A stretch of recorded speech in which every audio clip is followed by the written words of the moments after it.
여러분, 신앙생활을 하시면서 하나님께서 내게 원하시는 게 무엇인지, 또 하나님께서 나를 어떻게 사용하실지에 대해서 고민을 해보신 적 있으신가요?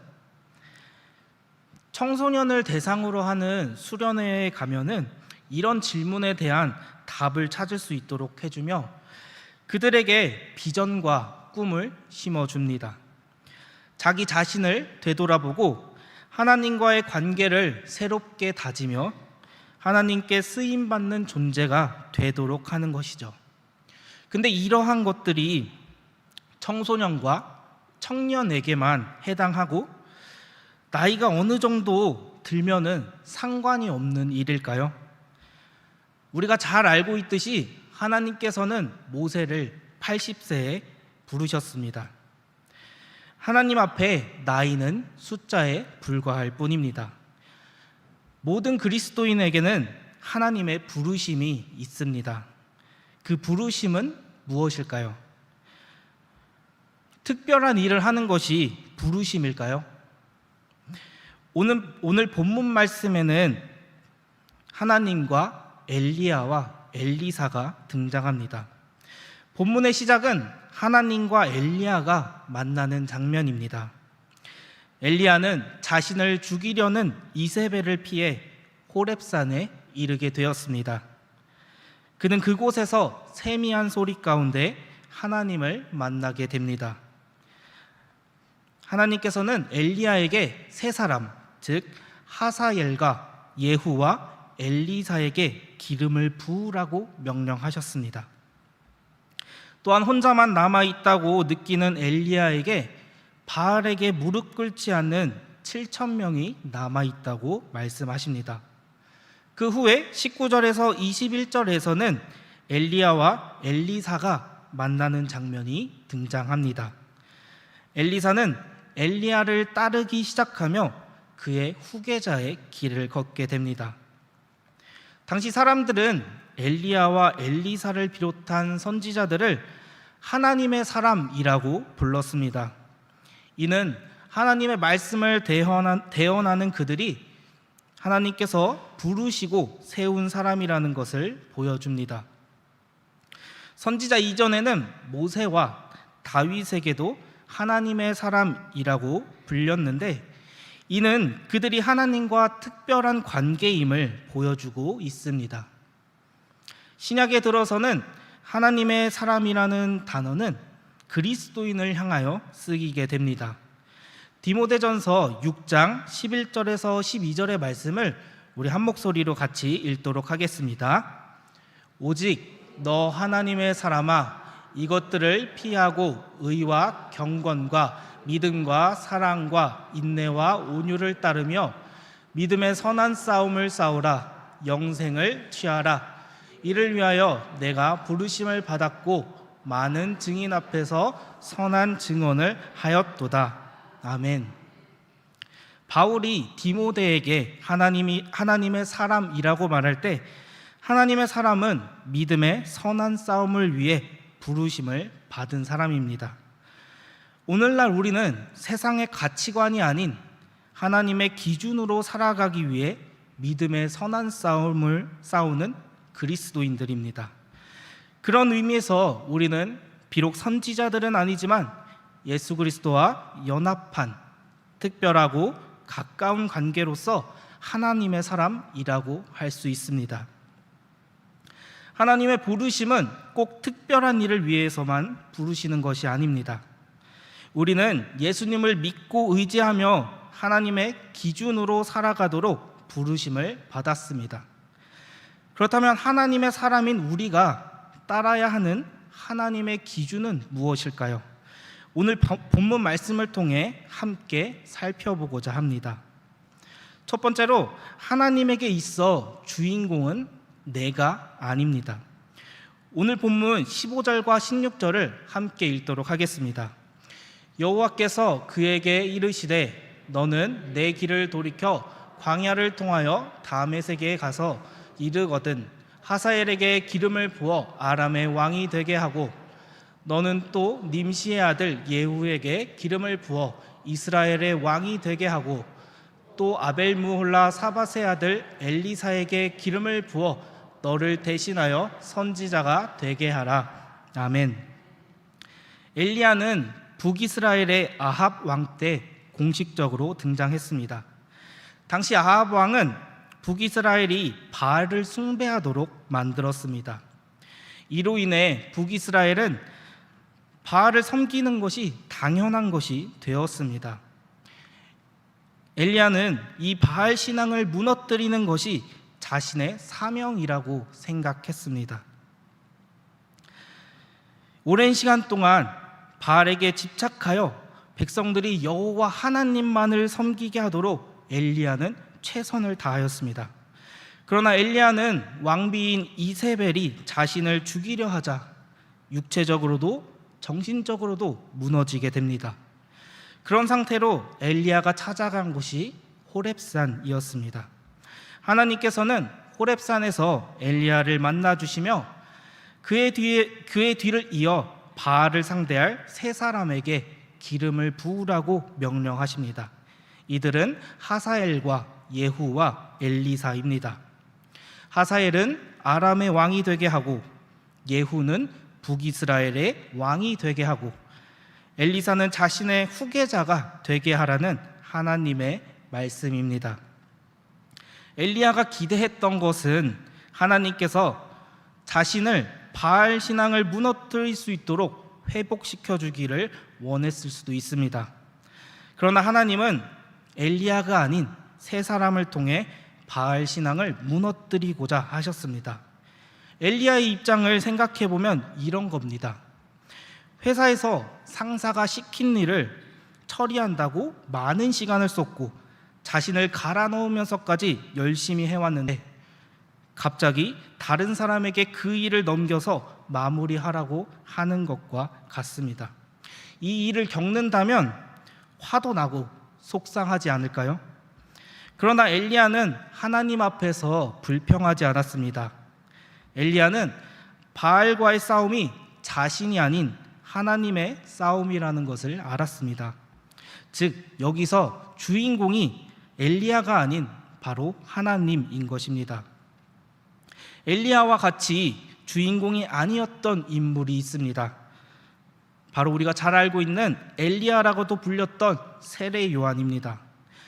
세례 요한은 분명히 하나님의 일을 위해 세워진 사람입니다.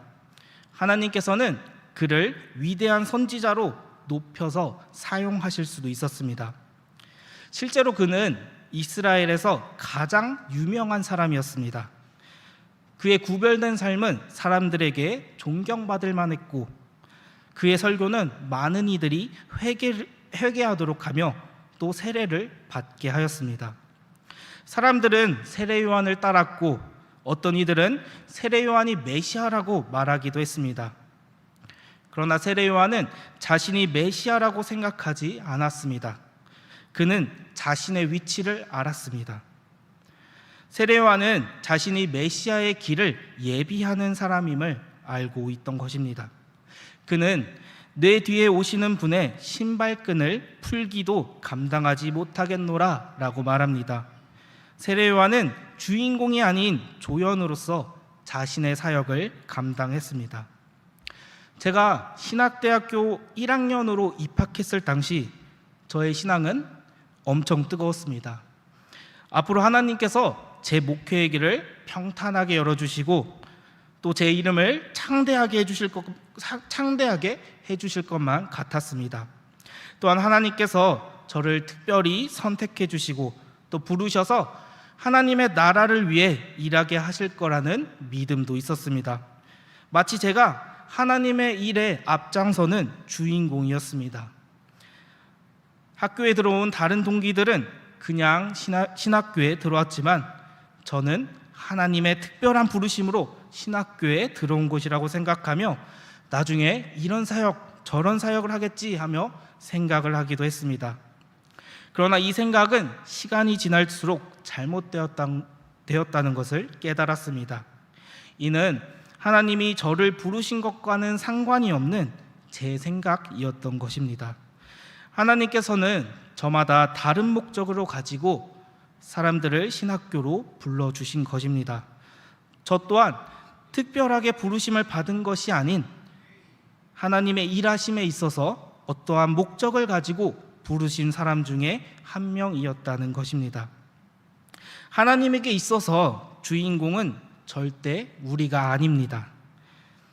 주인공은 오직 하나님 한 분이십니다.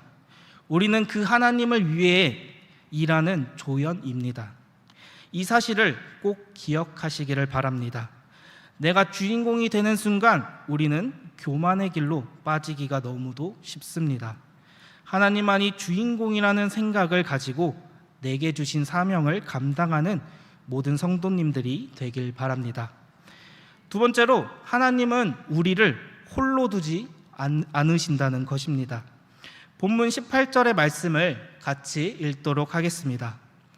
그러나 내가 이스라엘 가운데에 7,000명을 남기리니 다 바알에게 무릎 꿇지 아니하고 다 바알에게 입 맞추지 아니한 자니라. 아멘. 엘리야는 여호와 하나님의 선지자는 자신만이 혼자 남아 있다고 생각했습니다. 그래서 그는 백성들에게 말을 할 때도, 하나님께 말을 할 때도 자신만이 홀로 남았다고 말을 합니다.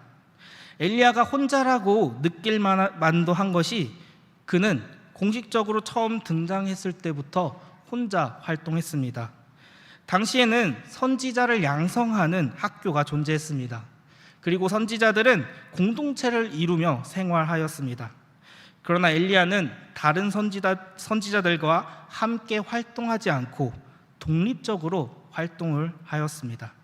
그렇게 혼자서 고군분투하며 백성들에게 여호와 하나님만을 섬기라고 외쳤는데, 북이스라엘은 우상 숭배에 빠져 있고 다른 선지자들은 죽고 자신만이 남아있다 생각이 들 수밖에 없습니다. 엘리야는 깊은 상심에 빠져 있을 수밖에 없던 것입니다. 그러나 엘리야는 혼자가 아니었습니다. 하나님께서는 이스라엘 가운데 바알에게 무릎 꿇지 않고 바알에게 입 맞추지 아니한 자가 7,000명이 있다고 말씀하셨습니다. 엘리야가 이세벨을 두려워했던 것을 보면 진짜 하나님을 섬기는 사람이 단 한 사람도 남아있을 것 같지 않아 보이는데, 하나님께서는 7,000명이 남아있다고 말씀해 주십니다. 이는 혼자라고 생각했던 엘리야를 위로해 주는 말씀이었습니다. 아무리 특별하게 하나님의 부르심을 받았다고 해도 사람은 누구나 혼자서 감당할 수는 없습니다. 엘리야는 혼자서 바알 신앙을 무찌를 수 있는 영웅이 아니었습니다. 하나님의 능력으로 기적을 보이고 바알 선지자들을 죽였지만 어디까지나 한계가 있을 수밖에 없습니다. 혼자서 감당할 수 없기에 하나님께서는 함께 할 수 있는 사람들을 세우셨습니다.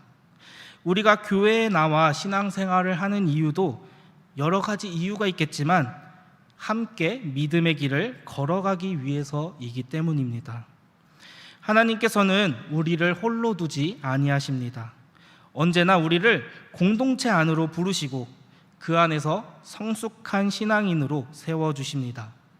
서로를 위해 격려하고 기도해주며 혼자서는 할 수 없는 일들도 신앙 공동체 안에서는 할 수 있게 됩니다.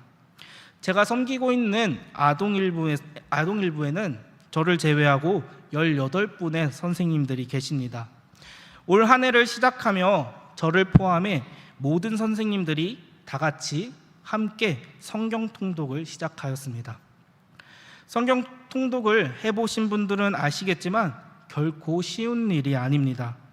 창세기는 잘 읽다가도 레위기에 가서 율법에 대한 말씀이 나오는 순간 힘들어지기 시작하고, 내가 성경을 읽는 건지 성경이 내 눈을 지나가는 건지 헷갈리기도 합니다. 그러다 보면 성경 통독을 다음 기회로 미루게 되며 포기하게 되기도 합니다. 물론 성도님들 중에는 혼자서도 성경 통독을 여러 번 하신 분도 계실 것입니다. 하지만 웬만해서는 혼자서 성경 통독을 한다는 것이 쉽지만은 않습니다. 그래서 저희 아동일보 선생님들이 성경 통독을 함께 진행을 하게 되었습니다. 혼자 했으면 중간에 포기했을 텐데 함께 하니까 포기하지 않고 지금까지도 성경 통독을 이어오고 있습니다. 여러분, 하나님께서는 우리를 혼자 신앙생활 하도록 부르지 않으셨습니다. 우리가 함께 걸어갈 수 있도록 믿음의 공동체를 붙여주셨습니다. 세 번째로, 하나님은 우리의 헌신을 기뻐하십니다. 본문 19절에서 21절의 말씀을 함께 읽도록 하겠습니다. 엘리야가 거기서 떠나 사밧의 아들 엘리사를 만나니 그가 12겨릿소를 앞세우고 밭을 가는데 자기는 12째 겨릿소와 함께 있더라. 엘리야가 그리로 건너가서 겉옷을 그의 위에 던졌더니 그가 소를 버리고 엘리야에게로 달려가서 이르되 청하건대 나를 내 부모와 입맞추게 하소서. 그리한 후에 내가 당신을 따르리이다. 엘리야가 그에게 이르되 돌아가라. 내가 내게 어떻게 행하였느냐 하니라. 엘리사가 그를 떠나 돌아가서 한 겨릿소를 가져다가 잡고 소의 기구를 불살라 고기를 삶아 백성에게 주어 먹게 하고 일어나 엘리야를 따르며 수종 들었더라. 아멘. 호렙산에서 하나님의 명령을 들은 엘리야는 곧바로 엘리사를 만나러 갑니다. 엘리야가 들은 명령은 하사엘과 예후와 엘리사에게 기름을 붓는 것이었습니다. 그럼 엘리야는 하사엘과 예후를 찾아갔을까요? 엘리야가 하사엘과 예후를 찾아가는 장면은 성경 어디에도 등장하지 않습니다. 그리고 하사엘과 예후가 왕이 되는 데에 영향을 준 사람은 엘리야가 아닌 엘리사였습니다. 이것은 마치 엘리야가 하나님의 명령에 불순종한 것처럼 보여지기도 합니다. 그러나 엘리야의 후계자가 된 엘리사에게 하나님의 명령은 이어지고 있습니다.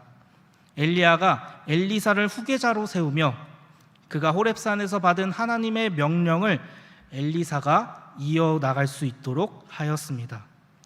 엘리사는 12겨릿소로 밭을 갈고 있었습니다. 겨리는 2마리의 소가 끄는 쟁기입니다. 그러니 엘리사가 12겨릿소로 밭을 갈 때는 소가 24마리가 있는 것이죠. 일반적인 가정에서는 한 겨릿소를 사용했다고 합니다. 그에 비하면 엘리사의 가정은 엄청 부유했음을 알 수 있습니다. 엘리사를 만난 엘리야는 특이한 행동을 합니다. 자신의 겉옷을 벗어 엘리사에게 던진 것입니다.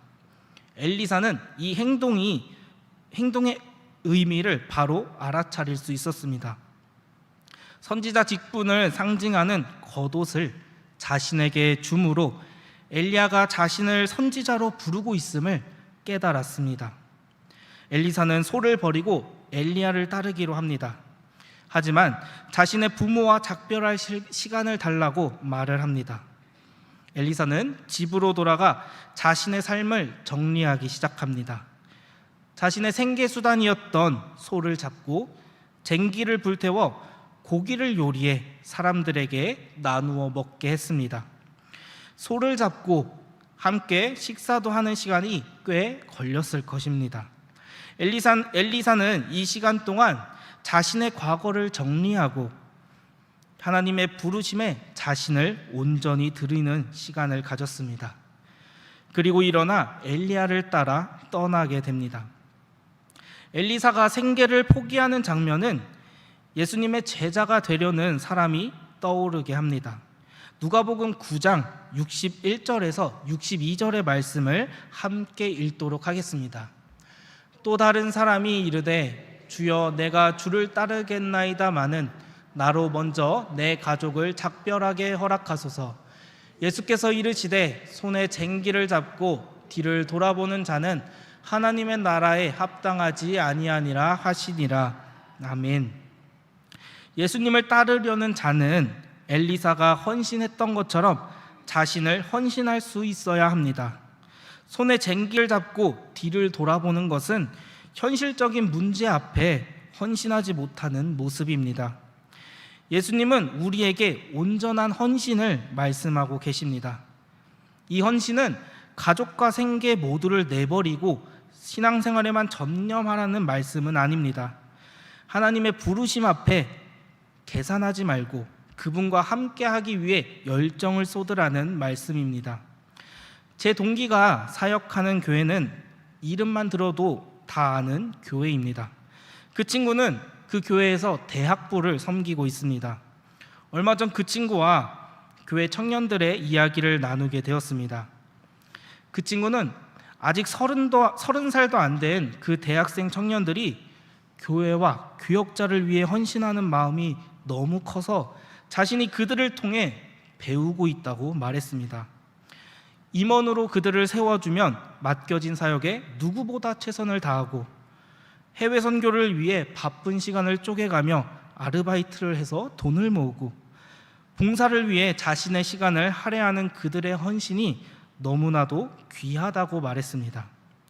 그들의 헌신은 누가 시켜서 나오는 것이 아닙니다.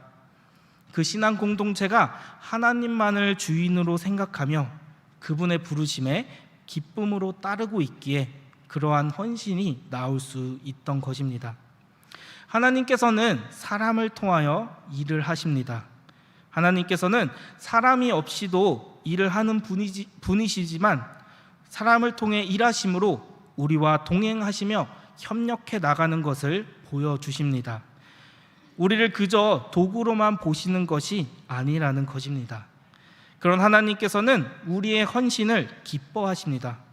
하나님의 일에 동참하는 일이기 때문입니다.